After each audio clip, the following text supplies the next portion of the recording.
अस्सलाम वालेकुम। आज मैंने जो आपके साथ डिस्कस करना है वो है डेप्रिसिएशन के रिलेटेड एक कम्प्रिहेंसिव क्वेश्चन हम करेंगे, जिससे होप्स हो कि आपकी डेप्रिसिएशन के रिलेटेड जितने भी कंसेप्ट्स हैं वो सारे जो हैं वो बन जाएंगे आपके, और उसके बाद आप प्रैक्टिस क्वेश्चन कर सकेंगे। मेरे पास कम्प्रिहेंसिव क्वेश्चन में है बखर corporation purchase a plant of ₹100,000 and paid following expenses: installation expenses, custom duty, freighting, import duty, salaries expenses, admin expenses related to the acquisition of plant. Plant economic life जो है मेरे पास वो 4 years है। Scrap value मेरे पास 20,000 है, और मुझे जो इसमें कैलकुलेट करना है वो कैलकुलेट करना है कि स्ट्रेट लाइन बैलेंस मेथड क्या होता है, रिड्यूसिंग बैलेंस मेथड क्या होता है, सम ऑफ ईयर्स डिजिट्स मेथड्स क्या होता है, और प्रोडक्शन मेथड जो है वो उसके थ्रू मैंने कुछ कैलकुलेशंस करनी है, डेप्रिसिएशन कैलकुलेट करनी है। तो सबसे पहले तो जब मैंने क्वेश्चन सॉल्व करना है स्ट्रेट लाइन बैलेंस मेथड, पहले मेरी रिक्वायरमेंट है कि स्ट्रेट लाइन बैलेंस मेथड को यूज करके मैंने डेप्रिसिएशन बतानी है। ठीक है, तो सबसे पहले जब स्ट्रेट लाइन बैलेंस मेथड पे जाता हूं तो मेरे पास स्ट्रेट लाइन बैलेंस मेथड का जो फार्मूला है डेप्रिसिएशन कैलकुलेट करने का वो है कॉस्ट माइनस रेसिडुअल वैल्यू या scrap value divided by useful life. अब इसमें जो रेसिडुअल वैल्यू है वो मुझे गिवन है स्क्रैप वैल्यू के नाम से 20,000। ठीक है, यूजफुल लाइफ इकोनॉमिक लाइफ के नाम से गिवन है मेरे पास 4, लेकिन कॉस्ट जो है कॉस्ट कहीं पे भी गिवन नहीं है मेरे पास। स्टार्ट में वो ये कहता है कि एसेट जो है वो मैंने परचेज किया है 100,000 का, उसके बाद कुछ एक्सपेंसेस बता दिए उसने, तो मैं पहले कॉस्ट जो है एसेट की वो कैलकुलेट करता हूँ। कॉस्ट में मैंने आपको पहले वीडियो में बताया हुआ है कि कॉस्ट में कौन कौन सी चीजें शामिल होती हैं। आपकी invoice price plus directly attributable expenses जितने भी हैं वो सारे कॉस्ट में शामिल होते हैं। तो सबसे पहले जो मेरे पास इनवॉइस प्राइस होगी वो कितनी होगी 100,000 जो कि गिवन है क्वेश्चन में। कह सकते हैं उसकी परचेज प्राइस जो गिवन है मेरे पास वो 100,000 है। ठीक है, उसके बाद कुछ और एक्सपेंसेस हैं जैसे इंस्टॉलेशन एक्सपेंसेस, वो भी गिवन है, कितने हैं 20,000 है। उसके बाद मेरे पास कस्टम ड्यूटी है, कस्टम ड्यूटी गिवन है मेरे पास जो कि अराउंड 10,000 है। उसके बाद मेरे पास इंपोर्ट ड्यूटी है, इंपोर्ट ड्यूटी मेरे पास 18,000 है। इसके बाद फ्रेट चार्जेस है मेरे पास कुछ, फ्रेट चार्जेस मेरे पास 12,000 है। उसके बाद सैलरीज एक्सपेंस है 50,000 है। एडमिन एक्सपेंस है जो कि related to acquisition of plant जो है, एडमिन एक्सपेंसेस वो जो कि related to acquisition of plant है वो मेरे पास है अराउंड 40,000। अब ये कुछ इस तरह से है एक्सपेंसेस कौन कौन से हमें इसमें इनकॉर्पोरेट करने हैं कॉस्ट में और कौन कौन से इनकॉर्पोरेट नहीं करने हैं। तो मैंने आपको कॉस्ट के हवाले से पहले ऑलरेडी बताया हुआ है कि वो सारे एक्सपेंसेस जो कि डायरेक्टली एट्रीब्यूटेबल हो या फिर वो एक्सपेंसेस जो एक एसेट को उसको यूज करने से पहले तक जितने भी एक्सपेंसेस इनकर हो रहे हैं उस एसेट पे वो सारे उसकी कॉस्ट का पार्ट बनेंगे। सो इसमें परचेज प्राइस कॉस्ट का पार्ट बनेगी। इंस्टॉलेशन एक्सपेंस, एक एसेट को आप तब तक यूज नहीं कर सकते जब तक आप उसे इंस्टॉल ना करें, तो इंस्टॉलेशन एक्सपेंस भी इसकी कॉस्ट का पार्ट बनेंगे। कस्टम ड्यूटी, एक एसेट आप लेकर आए हैं तो आपने उस पर कस्टम ड्यूटी पे की है तो वो भी जो है इसकी कॉस्ट का पार्ट बनेगी। इंपोर्ट ड्यूटी वो भी इसकी कॉस्ट का पार्ट बनेगी क्योंकि इन ड्यूटीज के बगैर आप एसेट को लेकर आ नहीं सकते। उसके बाद मेरे पास फ्रेट इन है, आप एक एसेट को एक जगह से दूसरी जगह मूवमेंट जो है, मूवमेंट के जो एक्सपेंसेस है वो भी इसकी कॉस्ट का पार्ट बनेंगे। अच्छा, एडमिन एक्सपेंसेस के हवाले से मैं बात करता हूँ। अगर एडमिन एक्सपेंसेस सिंपल गिवन है, कुछ भी उसके ऊपर डिटेल आपके साथ कुछ शेयर नहीं की गई, तो एडमिन एक्सपेंसेस जो है वो कॉस्ट में शामिल नहीं होंगे। लेकिन अगर बता दिया गया है कि एडमिन एक्सपेंसेस का ये पार्ट या एडमिन एक्सपेंसेस जो इतने हैं वो एक्विजिशन ऑफ एसेट्स पे हैं, जो एसेट आप परचेज कर रहे हैं, तो वो आपने इस कॉस्ट का पार्ट बनाना है। इसी तरह से इसमें सैलरीज एक्सपेंस गिवन है जो कि मैंने इसमें इनकॉर्पोरेट नहीं किया, उसकी रीजन भी ये है कि क्योंकि उसने बाइफिकेट नहीं किया कि ये जो सैलरीज एक्सपेंसेस हैं ये जो एसेट है इसको परचेज करने पे आए हैं या नहीं आए। तो खैर ये कुछ एक्सपेंसेस हैं जो कि मैंने ऐड करने हैं क्योंकि ये डायरेक्टली एट्रीब्यूटेबल है। इन सबको मैंने जब ऐड किया तो ये मेरे पास 200,000 आएगा और ये 200,000 क्या है? कॉस्ट है, cost of plant. Cost of plant कितनी है? 200,000 है। तो अब मेरे पास कॉस्ट आ गई है स्ट्रेट लाइन बैलेंस मेथड की अगर मैं बात करूं, ठीक है, तो मेरे पास कॉस्ट आ गई है। तो कॉस्ट कितनी है? 200,000 है।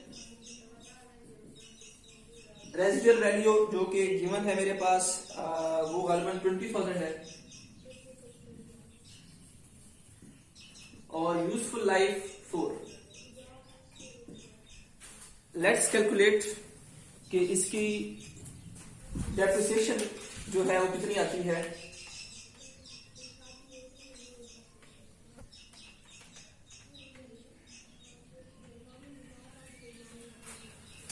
कैलकुलेशन के बाद पता चला है कि इसकी depreciation under straight line balance method जो डेप्रिसिएशन है वो मेरे पास 45,000 आ रही है। 45,000 जो है डेप्रिसिएशन वो स्ट्रेट लाइन बैलेंस मेथड के अगेंस्ट जो है वो मेरे पास आ रही है। अब अगर मैं इसका स्केड्यूल जो मैंने आपके साथ पहले शेयर किया है इसको फिक्स्ड इंस्टॉलमेंट मेथड भी कहते हैं। स्केड्यूल की अगर मैं बात करूं तो स्केड्यूल आपने पहले भी मैंने आपके साथ शेयर किया होगा, उसमें आपने वही चीजें लिखनी है, ईयर, कॉस्ट, उसके बाद डेप्रिसिएशन, अकामुलेटेड डेप्रिसिएशन और बुक वैल्यू या रिटर्न डाउन वैल्यू भी इसे बोलते हैं या बुक वैल्यू भी बोलते हैं इसे। ईयर में फर्स्ट ईयर की बात करूं तो कॉस्ट मेरे पास जो है वो 200,000 है, ये सेम रहेगी मेरे पास, ठीक है। डेप्रिसिएशन मेरे पास 45,000 है पहले साल। अकामुलेटेड डेप्रिसिएशन भी सेम रहेगी क्योंकि अकामुलेटेड डेप्रिसिएशन क्या है? सम ऑफ डेप्रिसिएशन है, ठीक है। बुक वैल्यू की बात करूं, बुक वैल्यू को फार्मूला है मेरे पास cost minus accumulated depreciation. Cost मेरे पास 200,000 है, अकामुलेटेड डेप्रिसिएशन मेरे पास 45,000 है, तो बुक वैल्यू मेरे पास कितनी होगी? 155,000। ईयर 2 में जा रहा हूं, ईयर 2 में सेम कॉस्ट के साथ डेप्रिसिएशन भी सेम 45,000, लेकिन अकामुलेटेड डेप्रिसिएशन चेंज हो जाएगी क्योंकि इसमें क्या करना है? अपने अकामुलेट करना है, सम अप करना है। तो 45,000 प्लस 45,000 इज इक्वल टू 90,000। अब 90,000 मेरे पास आ गया है। उसके बाद मैंने क्या करना है? अब मैंने बुक वैल्यू कैलकुलेट करनी है। तो बुक वैल्यू को क्या फार्मूला है? Cost minus accumulated depreciation. Cost मेरे पास 200,000 है जबकि अकामुलेटेड डेप्रिसिएशन मेरे पास अब 90,000 हो गई है, तो मेरे पास बुक वैल्यू कितनी आएगी? 110, ठीक है। अब मैं थर्ड ईयर में जा रहा हूं, कॉस्ट मेरे पास सेम रहेगी, डेप्रिसिएशन मेरे पास 45,000 हो जाएगी, अकामुलेटेड डेप्रिसिएशन इसमें मैं ऐड करूंगा तो ये 135,000 हो जाएगी और बुक वैल्यू मेरे पास 65,000 हो जाएगी। वो कैसे कैलकुलेट होगी? कॉस्ट 200,000 है माइनस अकामुलेटेड डेप्रिसिएशन जो कि 135,000 है, तो मेरे पास कितना आ जाएगा? 65,000। अब फोर्थ ईयर मेरे पास लास्ट ईयर है क्योंकि एसेट की यूजफुल लाइफ कितनी है? 4 इयर्स है, तो इसमें कॉस्ट सेम रहेगी, डेप्रिसिएशन 45,000 सेम रहेगी, ठीक है। लेकिन अब क्या हो जाएगा? अकामुलेटेड डेप्रिसिएशन चेंज हो जाएगी। इसमें मैंने सम करना है सबको, तो ये मेरे पास 180,000 जो है वो मेरे पास अकामुलेटेड डेप्रिसिएशन हो जाएगी। जब मैं बुक वैल्यू की बात करूं तो बुक वैल्यू क्या फार्मूला है? Cost minus accumulated depreciation. Cost मेरे पास 200,000 है जबकि अकामुलेटेड डेप्रिसिएशन मेरे पास 180,000 है, तो मेरे पास बुक वैल्यू कितनी हो जाएगी? 20,000 हो जाएगी। अब ये जो यूजफुल लाइफ उसकी खत्म होने के बाद जो वैल्यू बच रही है वो कितनी है? 20,000 है और इसकी रेसिडुअल वैल्यू कितनी है? वो भी 20,000 है। ये हम नॉर्मली अगर हम इसकी पूरी लाइफ पे हम अमोर्टाइजेशन टेबल ये बनाएं तो एंड पे जो रेसिडुअल वैल्यू होगी, ठीक है, और ये जो वैल्यू एंड में बचेगी ये दोनों इक्वल होंगे या अप्रोक्सीमेटली इक्वल होंगे, ठीक है। तो ये 20,000 मेरे पास है, इसका मतलब ये मैंने जो क्वेश्चन सॉल्व किया ये ठीक है। Under straight line balance method मैंने आपके साथ शेयर किया है। अब नेक्स्ट मेथड जो मेरे पास है वो डिक्लाइनिंग है, उसको सॉल्व करके देखते हैं।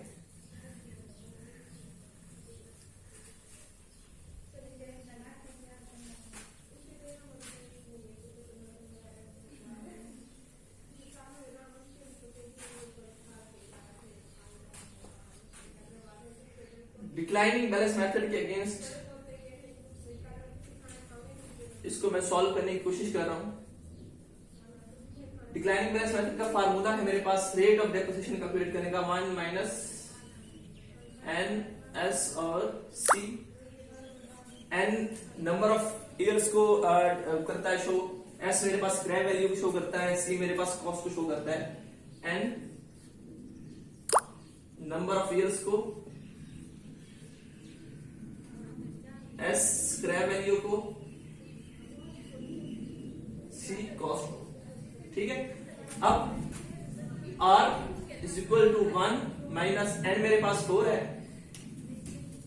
एस मेरे पास जो है वो 20,000 है और कॉस्ट जो मेरे पास वो मैंने कैलकुलेट किया वो कितनी है 20,000। अब कॉस्ट को चेंज नहीं करना, कॉस्ट जो आपने कैलकुलेट करनी है वही लेनी है। ये नहीं करना कि ये 18,000 मैंने दिया था तो पिछले में जो कुछ भी हुआ मैं 18,000 दे दूं, तो कॉस्ट आपने चेंज नहीं करनी। ठीक है, तो ये फार्मूला है मेरे पास। जब मैं रेट कैलकुलेट करता हूं, स्क्रैप वैल्यू मेरे पास, सबसे पहले इसको डिवाइड करूंगा। स्क्रैप वैल्यू मेरे पास 20,000 है, इसको मैंने डिवाइड किया कॉस्ट पे जो कि 200,000 है, तो मेरे पास 0.1 जो है वो मेरे पास इसकी आप कह सकते हैं इसकी कैलकुलेशंस आई हैं। अब मैंने इसका अंडर रूट लेना है और इसकी पावर 4 लेनी है, तो मैं सबसे पहले 4 लिखूंगा, उसके बाद शिफ्ट और ये साइन है पावर का ये लूंगा, और उसके बाद वो जो आंसर था मेरा कितना था 0.1 था वो मैंने लिखा, तो ये मेरे पास 0.5623 आ गया आंसर। इसको सॉल्व करने के बाद इस चीज को सॉल्व करने के बाद मेरे पास जो आंसर आया है वो क्या आया है 0.5623। तो जब रेट में से मैंने माइनस किया तो मेरे पास ये आंसर आएगा 1 माइनस आंसर, तो ये मेरे पास 43.76%, 0.4376 है, जो कि कितना परसेंटेज बनेगी अगर मैं इसे परसेंटेज में कन्वर्ट करूं तो ये 43.76% मेरे पास आंसर आएगा।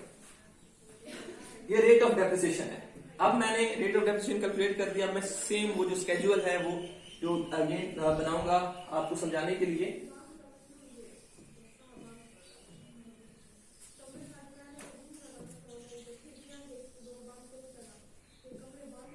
ईयर्स,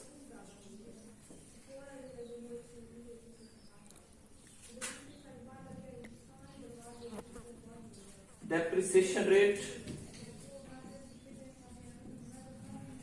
depreciation, accumulated depreciation और बुक वैल्यू।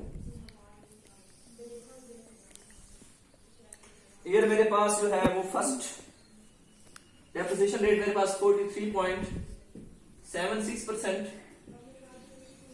डेप्रिसिएशन मैंने निकालनी है, तो अब डिक्लाइनिंग बैलेंस मेथड में एक चीज लिख लें कि आप डेप्रिसिएशन जो है वो हम कैलकुलेट करते हैं, किस पे कैलकुलेट करते हैं, बुक वैल्यू पे कैलकुलेट करते हैं। कैरिंग अमाउंट या बुक वैल्यू पे कैलकुलेट करते हैं। तो कैरिंग अमाउंट या बुक वैल्यू में जब कैलकुलेट करेंगे तो उसमें हम देखेंगे कि हमारे पास जो एसेट है उसकी कॉस्ट 200,000 है, उसमें कोई चीज डेप्रिसिएशन नहीं है हमारे पास। डेप्रिसिएशन कितनी है हमारे पास 0 है। ठीक है, तो वो जो कॉस्ट है वही फर्स्ट ईयर में हमारे पास कैरिंग अमाउंट होगी, बुक वैल्यू होगी। तो 200,000 उसका मैंने परसेंटेज लेनी है 43.76%, जो कि 87,000 के करीब आ रही है, 87,520। अकामुलेटेड डेप्रिसिएशन की सम ऑफ डेप्रिसिएशन है जो कि सेम ही आएगा फर्स्ट ईयर में 87,520। बुक वैल्यू की बात करूं तो बुक वैल्यू का फार्मूला मेरे पास वही है, cost minus accumulated depreciation. Cost मेरे पास 200,000 है,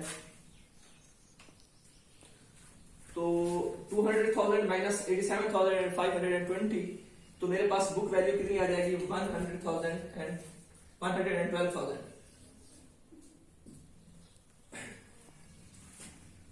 112,480। ठीक है, अब ईयर 2 में जाता हूं, डेप्रिसिएशन रेट सेम रहेगा लेकिन डेप्रिसिएशन चेंज हो जाएगी, क्योंकि डेप्रिसिएशन हमने कैलकुलेट करनी है किस पे, बुक वैल्यू पे। जो डिक्लाइनिंग बैलेंस मेथड है इसमें डेप्रिसिएशन हमने बुक वैल्यू पे कैलकुलेट करनी है। तो बुक वैल्यू मेरे पास कितनी है 1,12,480। तो इस पे मैं अब रेट अप्लाई करूंगा ये वाला 43.76। तो मेरे पास डेप्रिसिएशन जो आ रही है वो 49,221। अकाउमुलेटेड डेप्रिसिएशन क्या हो जाएगी, सम करूंगा इन सबका, तो सम ये अमाउंट प्लस ये अमाउंट,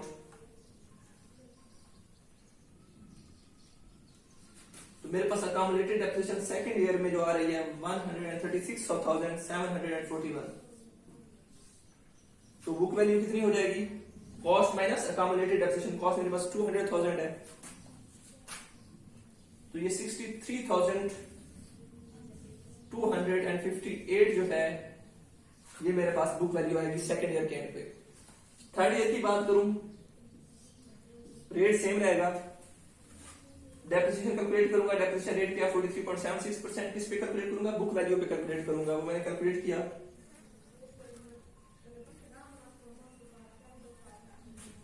तो ये 27,682।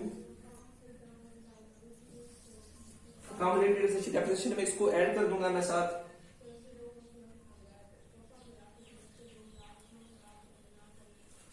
$164,423।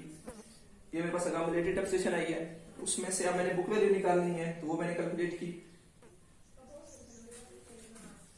थर्ड ईयर में मेरे पास जो बुक वैल्यू है वो ये आ रही है। अब फोर्थ ईयर में जा रहा हूं, लास्ट ईयर है मेरे पास, डेप्रिसिएशन रेट सेम रहेगा। डेप्रिसिएशन कैलकुलेट करूंगा, इस अमाउंट पे मैंने कैलकुलेट करी डेप्रिसिएशन।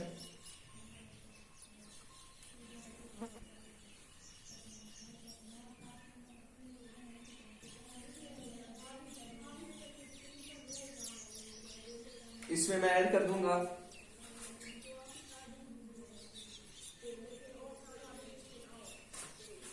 तो ये मेरे पास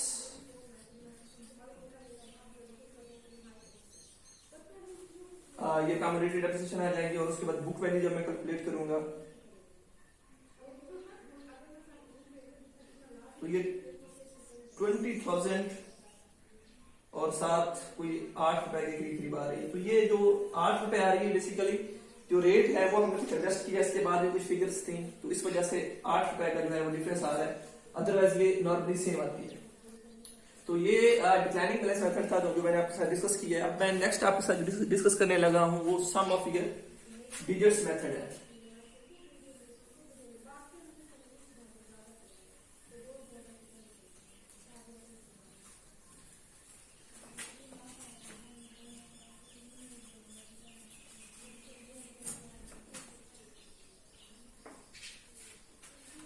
सम ऑफ ईयर डिजिट्स मेथड, इसमें सबसे पहले आपने कुछ कैलकुलेशंस करनी है। डेप्रिशिएबल अमाउंट का कंसेप्ट है वो आपको मैं देना चाहूंगा यहाँ पे। वो आपने डेप्रिशिएबल अमाउंट निकालनी है।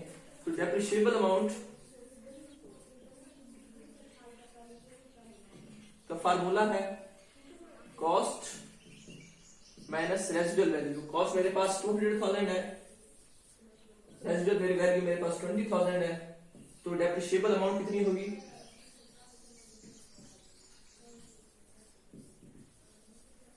तो मेरे पास 180,000 होगी। डेप्रिशिएबल अमाउंट का मतलब ये है कि आपके एसेट जो है वो टोटल जो है 180,000 जो है वो डेप्रिशिएट होगा ओवर हिज लाइफ। उसकी पूरी लाइफ में जो डेप्रिसिएशन होगी वो कितनी होगी, 180,000। तो ये मेरे पास डेप्रिशिएबल अमाउंट है। अब सम ऑफ ईयर डिजिट्स मेथड में जो है वो यूज करने जा रहा हूं।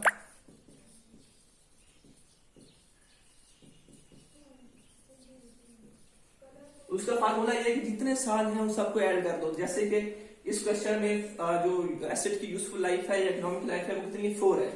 तो आप क्या करेंगे 4 + 3 + 2 + 1 इन सबको ऐड करेंगे। तो ये जो है मेरे पास 10 आ रहा है।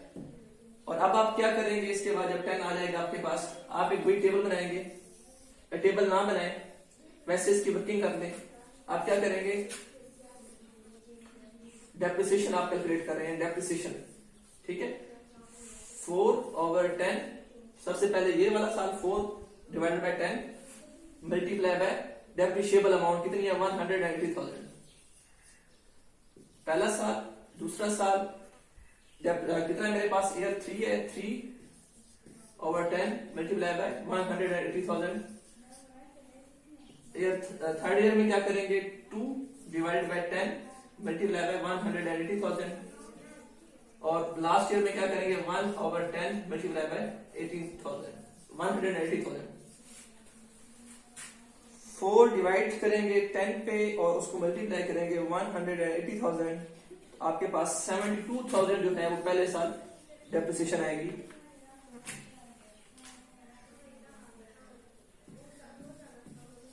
दूसरे साल आपने 3 को डिवाइड करना है 10 पे और मल्टीप्लाई करना है 180,000। तो आपके पास 54,000 जो है वो डेप्रिसिएशन आएगी। थर्ड ईयर में आपने 2 को डिवाइड करना है 10 पे और मल्टीप्लाई करना है 180,000। तो आपके पास 36,000 जो है वो डेप्रिसिएशन आएगी। और लास्ट ईयर में आपने 1 को डिवाइड करना है 10 पे और मल्टीप्लाई करना है 180,000 पे।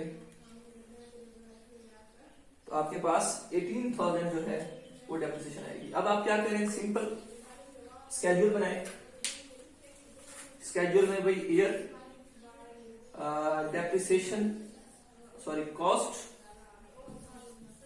डेप्रिसिएशन, अकामुलेटेड डेप्रिसिएशन और बुक वैल्यू।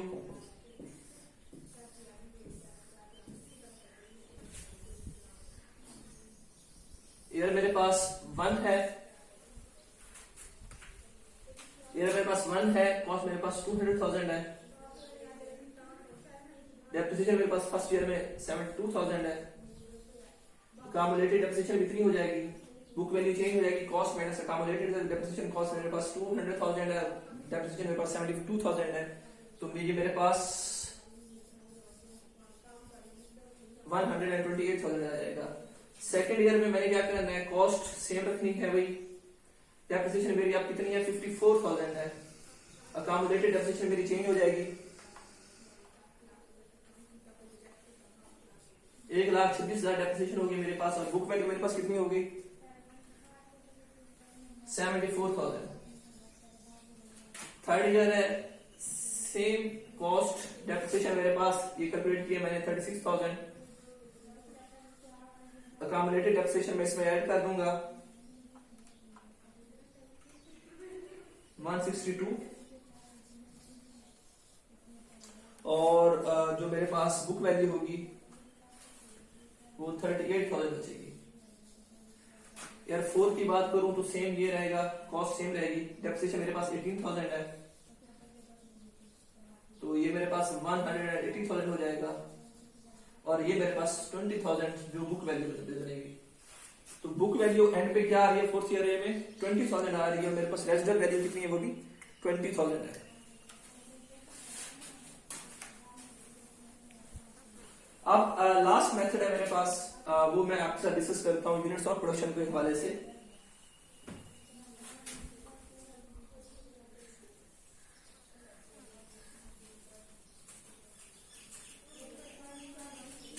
ये लास्ट मेथड है, आपके पास 4 जो मेथड्स थे उनमें से इसमें भी कुछ कैलकुलेशन जो है वो सेम है। जैसे कि आपने डेप्रिशिएबल अमाउंट इसमें भी कैलकुलेट करनी है जो कि 180,000 है। अब इसमें होता क्या है कि आपने डेप्रिसिएशन कैलकुलेट करनी होती है प्रोडक्शन की बेस पे, कि एक एसेट कितना चला है, कितना यूज हुआ है, उसकी बेस पे। तो इसमें आपको कुछ चीजें जो है वो एक्स्ट्रा दी जाएंगी। जैसे कि इस क्वेश्चन में उन्होंने कुछ बताया है कि फर्स्ट ईयर में आपने फर्स्ट ईयर की प्रोडक्शन जो है वो बताइए आपको उन्होंने, वो है 100,000 यूनिट्स, ठीक है। सेकेंड ईयर की मेरे पास 80,000 है। थर्ड ईयर की मेरे पास 140,000 है। और फोर्थ ईयर जो कि लास्ट ईयर है मेरे पास, उसकी मेरे पास 80,000 है। अब मैं क्या करूंगा, इन सबको ऐड कर दूंगा।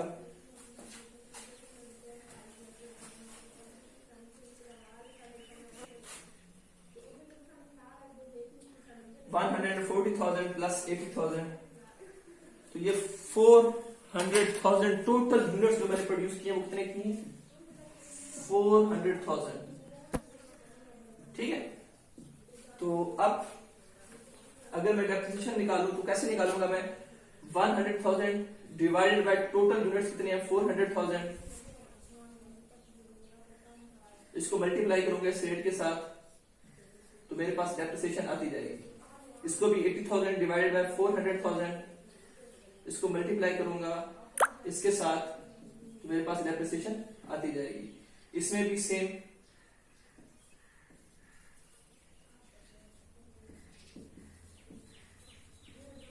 और इसमें भी सेम।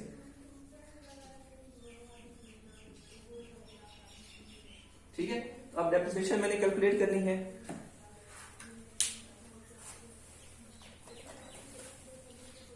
तो 100,000 डिवाइडेड बाय 400,000 मल्टीप्लाई बाय 180,000, ये मेरे पास पहले साल की जो डेप्रिसिएशन है वो कितनी आ रही है 45,000। दूसरे साल की कैलकुलेट करता हूं तो दूसरे साल की डेप्रिसिएशन मेरे पास आ रही है 36,000। थर्ड ईयर की बारी है तो थर्ड ईयर की डेप्रिसिएशन जो मेरे पास आ रही है वो 63,000 आ रही है, और लास्ट ईयर में जो डेप्रिसिएशन है मेरे पास वो 36,000 आ रही है। अब मैं सेम वैसे ही टेबल बना दूंगा।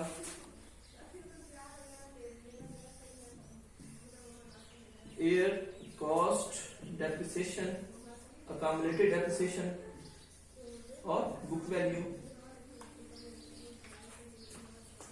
फर्स्ट ईयर कॉस्ट मेरे पास 200,000 है, डेप्रिसिएशन मेरे पास फर्स्ट ईयर की 45,000 है, अकामुलेटेड डेप्रिसिएशन मेरे पास 45,000 ही रहेगी। बुक वैल्यू मेरे पास कॉस्ट माइनस अकामुलेटेड डेप्रिसिएशन होती है, कॉस्ट मेरे पास 200,000 है माइनस 45,000 तो ये 155,000 मेरे पास बुक वैल्यू आ जाएगी।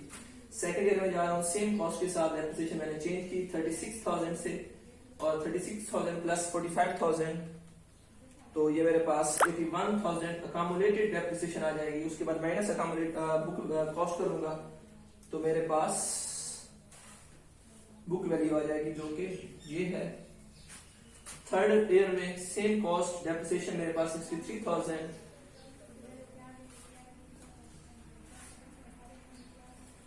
$144,000 और ये मेरे पास 56,000 जो है बुक वैल्यू आ जाएगी मेरे पास। फोर्थ ईयर में जो कि लास्ट है डेप्रिसिएशन मेरे पास 36 है तो ये 180 और बुक वैल्यू मेरे पास 20,000 आ जाएगी। ठीक है, तो ये स्केड्यूल बनाया आप, इसमें भी बुक वैल्यू मेरे पास ऐड है 20,000 आ रही है जो कि रेसिडुअल वैल्यू के इक्वल है। ये कुछ क्वेश्चंस थे। प्रैक्टिस क्वेश्चन जब आप करने लगेंगे तो ये सारे कंसेप्ट्स जो हैं वो डिफरेंट तरीके से आपसे पूछे जाएंगे, लेकिन चीजें सेम रहेंगी, मेथड सेम रहेंगे। आपने करना क्या होगा, सबसे पहले डेप्रिसिएशन कैलकुलेट करेंगे। उसमें अगर आपके पास स्ट्रेट लाइन बैलेंस मेथड है तो आपके पास पहले साल की डेप्रिसिएशन आ जाएगी। अगर आपके पास डिक्लाइनिंग बैलेंस मेथड है तो आपने रेट कैलकुलेट करना है, और अगर आपने सम ऑफ ईयर डिजिट्स मेथड है तो आपने डेप्रिशिएबल अमाउंट कैलकुलेट करनी है, और उसके बाद आपने डेप्रिसिएशन कैलकुलेट करनी है। पहले साल कितनी होगी, दूसरे साल कितनी होगी, तीसरे साल कितनी होगी, और फोर्थ ईयर कितनी होगी। और जब अगर प्रोडक्शन मेथड आपसे पूछा जाता है या यूनिट्स ऑफ आउटपुट मेथड दोनों सेम ही है तो उसमें भी आपने डेप्रिशिएबल अमाउंट कैलकुलेट करनी है। उसके बाद ये कुछ वर्किंग करके डेप्रिसिएशन कितने सालों की बतानी है। और एक चीज आपने सेम रखनी है, वो क्या है, आपने हर में स्केड्यूल बनाना है। ठीक है, तो स्केड्यूल बनाएंगे तो आपसे ये जो स्केड्यूल के भी नंबर्स होंगे तो स्केड्यूल्स भी बनाना है प्लस वर्किंग भी करनी है। तो इस तरह से टॉपिक जो है हमारा तकरीबन एंड हो चुका है, और इंशाल्लाह होप सो कि आपकी जो है अंडरस्टैंडिंग जो है इससे डेवलप हो जाएगी। अगर कोई इशू होता है तो फिर हम एक और वीडियो बनाएंगे इसी टॉपिक पे। Thank you so much, Allah Hafiz.